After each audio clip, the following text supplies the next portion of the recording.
The Queen's Talk, where we honor and celebrate women on their self love journey, where we share our stories about how we overcame past trauma and where we are now. Welcome to the Queen's Talk, Queens.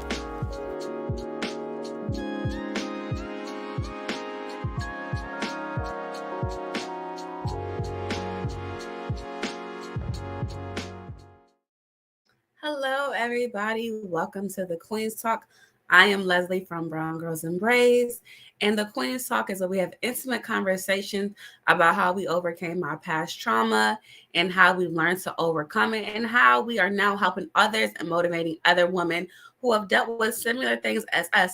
Tonight, I have a mental health advocate, a mental health coach, a fitness coach, a life coach. So we're going to get into some things. So let me bring her into the room. Hello. How are you? I'm well. How are you? I'm good. How was your day? It was really good. Actually, it was like 61 here in Charlotte, so very beautiful today. Oh yeah. It was about 50 here in Maryland, DC area. The sun was out. Okay, not Nice too bad. sunshine. Yeah. Anyway, so go ahead and introduce yourself, tell everybody your name and where you're from. Hi, everybody. My name is Dr. Radia Afif. I'm from Philly. Go Eagles. But right now, I am in Charlotte. Yes. So they do go to the Super Bowl next week, right? I believe so. I'm not gonna lie, I don't really follow football that much, Yeah. but I No, they think go to the Super Bowl. One of my friends' brother, he's like really big super Eagles fan. So mm, they always okay. want to fly like a bird or whatever for the Eagles. But yeah, I think they go to the Super Bowl. And Rihanna's going to be at playoffs. Super Bowl next week too. Yeah. Mm-hmm. Yep. But besides all that, let's talk about why did you decide to become a coach? You're a coach in different avenues: a behavior health coach, fitness coach, life coach. You're a coach for a lot of different things, and that means that you like to help people, want to coach people in the right direction. So why did you decide to become a coach in all these different avenues? Um, so I decided to become a coach for women. I coach super women on how to take off the cape. And I really wanted to do that based on my own personal journey. So back in 2020, I basically went through a spiritual awakening, is what I call it. And I woke up one day and my world just really felt like it had opened up. Like I was open to more things. I was seeing things more clearly. And I really felt like I had been settling in a lot of areas of my life, settling because I was afraid, of certain things. It was unknown. And then also kind of settling in the sense that I was living my life for, like my family and things like that, and how they had raised me and what they wanted me to do. So, of course, I did things on my own. But when it came to kind of the foundation, going to college and doing all those things, get a good job, it was like some things that I felt like I had to do, but in this moment, I was realizing that it wasn't really for me. It was just for the acceptance, right? Mhm. And so I figured that other women were probably going through this same kind of like spiritual awakening or just realization in life. Especially during the pandemic, we had so much time to sit with ourselves and really reflect, you know what I mean? And I felt like other women were going through this, and I really felt like I could help them on their journey based on what I had went through, things that I tried, things that I implemented, because I saw such a huge change in my confidence and the things that I was doing, like putting fear to the side, taking risks, and just really stepping up and showing up for myself, and how that was very beneficial. So I wanted to be able to help other women in that aspect. So that's why I decided to do the life coaching. And similar to that with the fitness coaching, it was kind of the same. Like I wanted to create basically an outlet for women, a safe space for them to take off all the hats that we wear, mom, sister, wife, whomever, take all of those hats and just come into a space where they can feel confident and release and not feel judged. You have to be this size, or you have to look this way, or, you have to be perfect. It's really just a space. I call it the goddess workshop experience. And so you come into this space and you really just let loose, let go of the stress, anything you're worried about, and come and dance. Come have fun. Come shake your little, your thing or your big thing, whatever. So So that's how I got into those two. I'm also a parent coach, and I've been a licensed behavior specialist for about 10 or 11 years. I've kind of lost track at this point, but the focus on that is breaking those generational curses and really focusing on the parenting and how we can switch from that traditional parenting to something a little more dynamic and being able to listen to the children and have those healthy, relationships. Yeah, that's awesome. And that's amazing that you have a love to help other women. I think that's amazing because not enough women want to help women. They kind of want the praise and glory to themselves and be all about that. But the love and the drive you have to help other women is amazing. And let's go back to what you said about the pandemic, where we were kind of, I know, like I was telling somebody in my last podcast, I said it before. During the pandemic, I knew there was girls who had a similar story like mine. So I wanted to Hmm. create this platform where I can find people who were kind of going through similar things as me. And I know we would connect because I don't know them here in Maryland. I Yeah. don't know them, in my home area. They're not my friend circle, but I do know that there's other women out there that we can connect with and that can share our story, and we can create something beautiful that can empower other women. Um, so after you started the coaching, what was the first response you received after you start your first project? What was the first thing you started to coach first? The parenting coaching first? Um, I started the parenting coaching first, and then I started the fitness coaching and then the life coaching. Okay. So with the Yeah. parenting coaches, that was in the beginning stages. Even when you was on behavioral health, what were some of the responses you got after coaching some of your people that you talked to, your clients? Did I say, are they your clients? Yeah. Yeah, we can call them clients, Okay. coaches. I Yeah. don't know the correct term, but yes, the Yeah. people that I was coaching. I would say a lot of the time the response was that people were afraid to like book the coaching, right? Hmm. Especially, I would say parents, but this can go to anybody. A lot of people are afraid to ask for help or to Yeah. think that they need help. Everybody wants to take on everything by themselves, keep it a secret, keep it to themselves. And so that was like one of the big responses was like, oh, I didn't know about booking this or, getting this type of support because a lot Hmm. of people are like, I want to do this on my own, especially as parents. Nobody can tell you what to do with your kids, right? But I really come from a place of love. I come from a place that's not judging. I come from a place of like, let me support you. I'm not telling you how to raise your child. I'm not telling you how to live your life. I'm not telling you how to diet or how to work out necessarily, but I'm giving you the tools so that you can Right. implement what works for you as an individual. And I feel like when I come from that standpoint, people are more open and people are like, oh, okay, like this is not you saying like, oh, I'm a bad parent or I didn't do well in fitness or, my life is in shambles. But it's just more so like, let me be a support. Let me tell you what worked for me and some things that could possibly work for you. But each individual has to put in the work.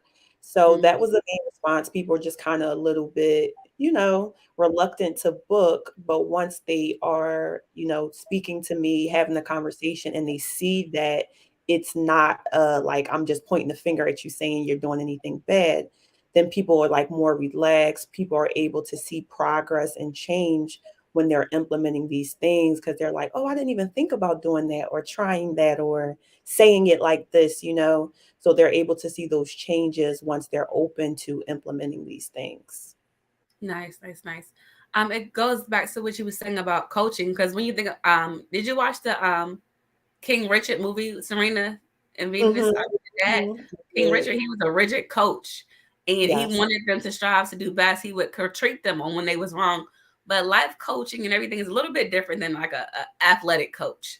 And I Yes. think a lot of people don't understand that because it's just like a tool of support to guide you in the right day and to give you the tools as you said before. Because I mean, it's hard enough for us to do the right thing as people. So we don't need anybody to criticize us or saying that we're doing it wrong or to make us feel bad. Like we're here to Mhm. upbuild you and only lend a helping hand, you know, if you're willing Agreed. to accept it. Yeah, you have to be willing to do the work because Exactly. it's not easy.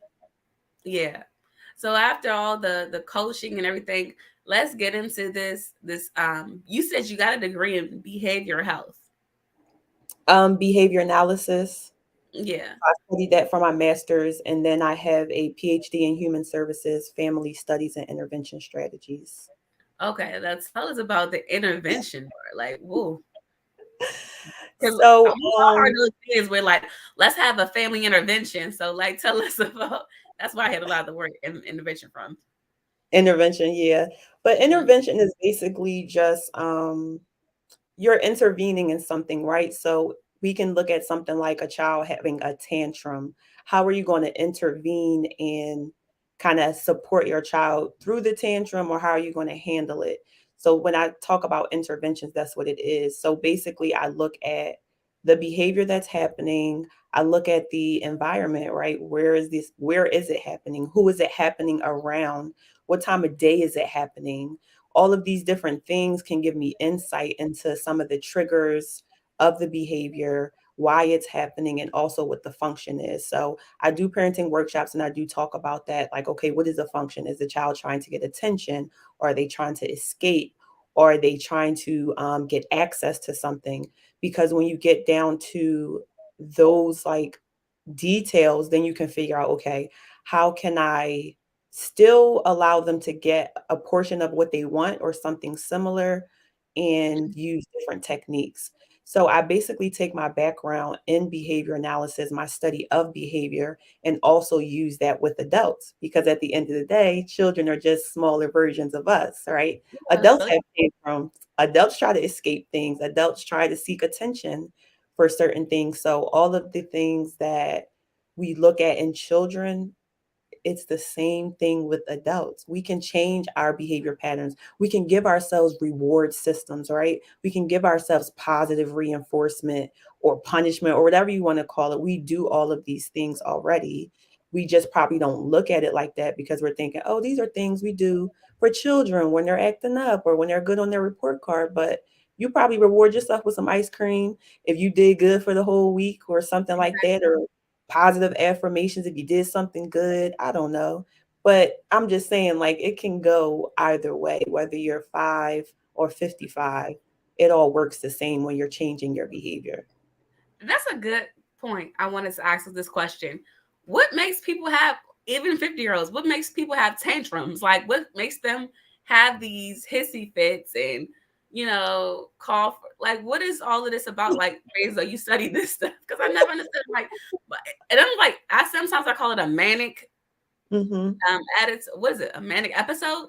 Hmm. But I know that's for people with bipolar, but what is all the tantrums for? What is that causes people to, even as adults, they be having such a tension and they have their moment of let me go off real quick. I really think it kind of boils down to people not having coping strategies, not being able to communicate.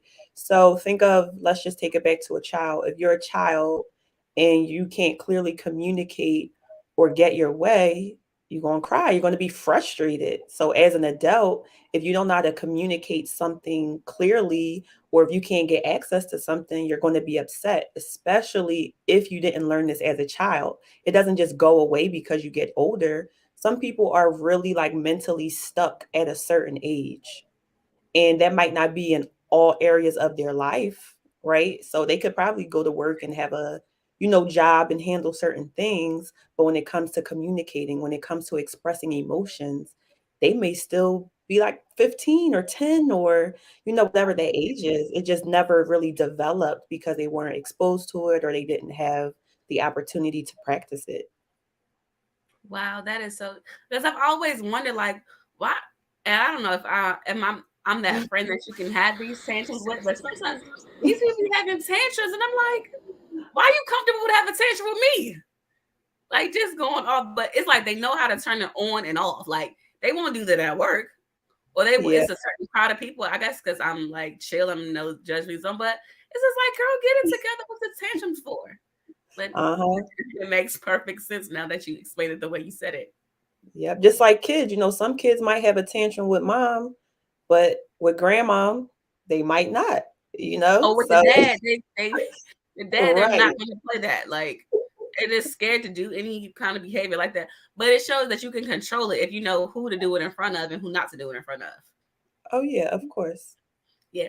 Even on these reality TVs, and then another reason why I created the Queen's Talk is because um there's so many like unhappy females that have tantrums on Yes. national television, just running across the table, like always wanting to fight and use their fists, or not being able to verbally communicate how they feel Yeah. without wanting to fight or scream and kick and yell, and it's just horrible. Yeah. Um, Same one thing. They weren't taught, or maybe that's how their parents dealt with them. When their parents were upset, they got a beating, they got yelled at. You know what I mean? You really take on those things. And that's another reason why I started coaching, because I want to break these generational cycles with the children, with the parents. Like everybody has a role to play, because these behaviors are going to be passed down, not just based on how we're interacting with each other, but also through our DNA, honestly. Like if wow, you have a certain temperament and you get pregnant, and or you get pregnant by somebody who has a bad temperament or whatever, like that can all be passed down to your child. wow, that's such a good point. But even like you go back to the pregnancy and the hormones, even when we come on our cycle, we tend to be more emotional and more prone to, you know, Yeah. not be on our best behavior because we're dealing with our menstrual cycle and stuff like that. Mhm. I know that's a part of, our body going through different changes with the hormones and everything like that, but it sometimes just be like some women take use it for their advantage. Oh, I'm Yeah. pregnant, or I'm on my cycle, or this is Mhm. it's not an excuse to always be rude, Yeah. I always wonder why do we have to treat each other like that? We Yeah. need to love each other and support each other and help each other, as much as possible. But it just seems like some people don't even realize that they're doing it either. They're Yeah.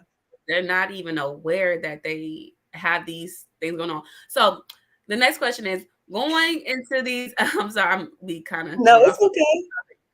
but going into to the ladies having tantrums or people having tantrums during your coaching session. How do you help them control when they have these emotional outbursts, or they what does coaching look like in your sessions?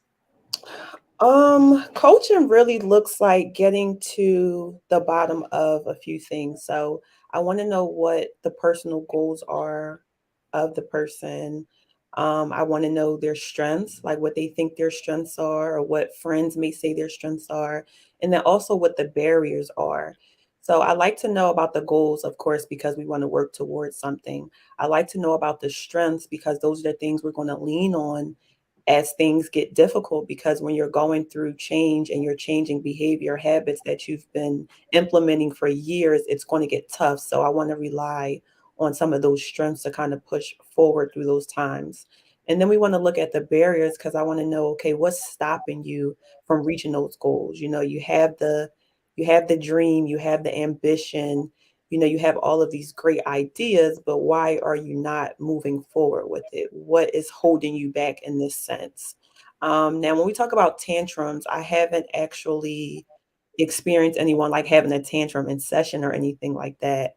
But if I come across anybody who's struggling with like their emotions and being upset, one for me that signals that a person is unhappy in their life. Something's going on. They're not satisfied with something. They're frustrated. They're overworked or burnt out or something like that. So we want to get to the self-care, which I know, we'll talk about a little bit more, but getting to the self-care, because a lot of women pour from empty cups. It don't They matter. We dead tired. We burnt out. Oh, yeah, I can do that. I can help you out. Oh, let me just do one more thing. I got to clean this. I got to cook this, whatever the case may be. We just pour, pour, pour, even when there's nothing there. We just keep trying to get more to pour, and we don't refill our cups. So, working on self care strategies, not getting your hair done, not getting your nails done, not all of that, but the real self care, setting boundaries, mm-hmm. getting some kind of movement, some kind of routine with fitness, eating right so that your body can have the energy it needs to go forward. You know what I mean? Um, Meditating, getting clear, because our minds run so much all day long. I know mine does. I'm a Virgo. I don't know if I have any Virgos here, but our Yeah. mind goes all the time. So meditation is great for me. Journaling is great for me. And it really helps me to fill my cup so that I can pour into other people, so that I can show up to coach or to help somebody. Or if a friend calls, I can give them some advice and not feel completely drained and on E. Yeah. And I want to address Tanisha Watt. She said, facts. Thanks for joining, Tanisha. Keep coming in the chat if you have any more questions for either me or her. But yeah, we definitely need to make time for self-care. Like you said, I was watching a meme the other day, and it was like self-care isn't getting your hair done or getting your nails done. It's maintenance that women have to do. I just did all of that this weekend. Got my nails done, got my hair cut, got this done because my size is shaved. So I had to go to the barber shop, get my hair cut, then get my real hair done, then get my Oh, nails Lord. done, my eyebrows done, my eyebrows. It's just like I'm exhausted, and that's Mm-hmm. not self-care. Self-care does come under a list of different things, but you have to make time to clear your mind mentally, where you can Yeah. do a mental dump, like brain dump. And sometimes it's just writing your thoughts down on paper because, like you said, I'm not a Virgo or anything like that, but my mind does race because I Yeah. have high anxiety. So my Mm. mind is racing constantly, and I kind of can go through depression when the weather changes, or if I'm on my Mm. cycle, or just different things as a woman. So making time for self before I make time for others is a must, and we must do it. And this is where the part we get into working out and fitness. I am a type 1 diabetic, so Mm. working out is a part of my life. Yeah. And it has to be a part of my life, eat right, exercise, workout. So Mhm. let's talk about you working out and everything like that, being a workout fitness coach. Yes. Okay. So I started my workout journey, I would say seriously in about 2015. Um, I was I was a thick girl, I would say. And it wasn't that I didn't look good, but I didn't like how I felt that size. Like I didn't like how my clothes fit. I didn't like how my Oh, thighs wow. was rubbing. I didn't look in the mirror and say like, "Oh my God, you look so bad," but I just didn't like how I felt. And so I Hmm. decided like, okay, let me make a change. So I got with a group of people. We were doing like boot camps. If anybody's familiar with like Herbalife, we were like doing Oh, those yeah, boot Herbalife. camps and I Mhm. was doing like the replacement shake. So I lost like 20 pounds like real fast. And basically just over the years I always loved to dance, but over the years I really found out like, okay, what do I want to do with my fitness regimen? Because I used to do like weight training, and that was just like so boring, and it was like hard for me to do, but I still tried to stick to it. But basically I found this woman who does fitness, and she does like a dance fitness, and I was like, "Oh, I never thought about like, just putting on some trap music or some hip hop or something and just working out and doing some combos." And then I did this class in Philly, but I just loved it. Like it always had my heart racing. I just always felt super like just good afterwards. And so in 20 I think it was 2021, I was like, "Dang," I was just thinking about what I wanted to do with myself, kind of going through my spiritual journey like I talked about before. And like I said, I had always loved to dance. My friends know I love to dance. And they're like, "Well, when you gonna host your own dance class? And when you gonna do this?" And I was in my head like, me? Like, who's gonna show up to my class? I'm not a professional dancer. I don't have no clout in the dance world. Like, Right. I was like really doubting myself. But going through that spiritual journey, I was like, listen, everything I was fearful of before, I'm kind of throwing it out the window. Yes, I'm still scared, but I'm gonna do it because I deserve to live the life that I want to live. And so I started Azari Lifestyle. And the whole premise of that was to share my lifestyle, fitness, fashion, travel, whatever, with other women. I don't want to say to necessarily influence, but more so to bring awareness to, how you could have a fitness lifestyle where you don't have to spend 2 hours in the gym. You don't have to do a crazy diet, but let's just put the music on, have fun and dance and have some kind of movement. You know how traveling just really increases like our life through experiences and meeting new people, eating new food, how fashion can make us feel good. Yeah, it is something that's more like on the outside, but getting dressed and looking nice, it does make you feel good. It makes you feel confident. So, really looking at all of those different things to bring awareness to different lifestyle changes that I felt like could be obtainable for all women. You don't have to be a millionaire or, live this super, super luxurious life to have a lifestyle that you want and that's going to make you feel good and make you feel confident and to help you keep showing up, in that kind of way because you deserve it. So that's basically how I got into that. Um, and just a quick story, I don't want to go too deep in it, but Azari is actually my twin daughter's name. So Azara and Zari put together makes You Azari. have twin Uh, daughters? So I lost my twins at 5 months Oh, I'm back so in sorry. 2016. Thank you. Mhm. So this is also like a representation of like their life because when I was pregnant, like they just brought me so much joy. Like I was glowing, I was happy. And, even though I went through a tragic loss during that pregnancy, I was very happy. I had a lot of love and support around me. So I wanted to make sure that shines through in the business and, you know, all of that as well. Okay. I'm sorry for your loss, and that's trauma in itself, losing kids. So to Yeah. want to help others be better and have a healthy lifestyle, that's really awesome. Now, Thank I've you. seen you do. You welcome. I've seen you do virtual workouts. I'm in the Maryland area. I know some of your following might not be. So we can go to some of your virtual workout classes. And I saw a little bit of stuff on your page about that. Yes. So on my Instagram page, azari.lifestyle, I post just like short combos that people can, just click on, follow along and do. I also have a Patreon page where it's like you buy a membership for $25, you get 4 live classes a month every Tuesday at 7.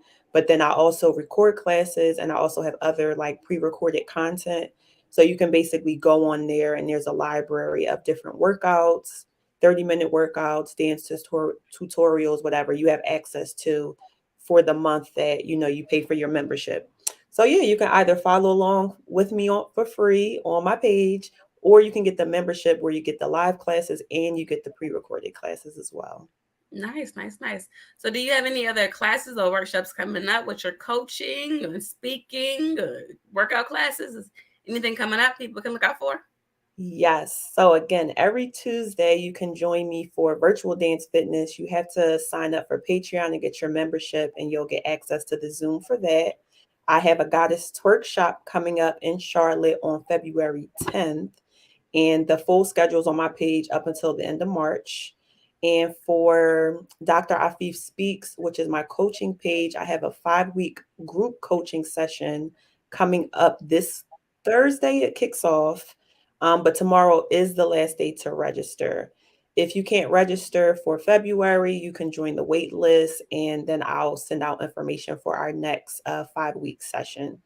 And I know we have a parent workshop in February, but I don't know the date off the top of my head. But that's at the dot behavior is on Instagram. Okay. Thank you. And everybody follow her. Her Instagram is right here under her name. And this is the last question I want to ask you. Yes. What's something you would tell your 15-year-old self today back then? Oh, I got it. I Okay. would tell my 15-year-old self, don't settle. Mhm. You are beautiful. You are smart. You are amazing. You are going to do great things in this world, and there's no need for you to settle on anything. Oh, that's beautiful. And what I think I said this last week. I would tell myself that just be yourself, embrace who you are, embrace your trauma, embrace your story, embrace the skin, and just accept it all. And people will love you for who you are and your story that God gave you. But anyway, Agree. thank you for joining me tonight. I really, really appreciate it. And everybody, please check her out. She's doing some amazing things, giving back to the community, a coach in so many different avenues. I couldn't be a coach, but that's really, really beautiful. But thank you, Thank everybody, for joining. All right, have a good night. Bye. thank you. Bye.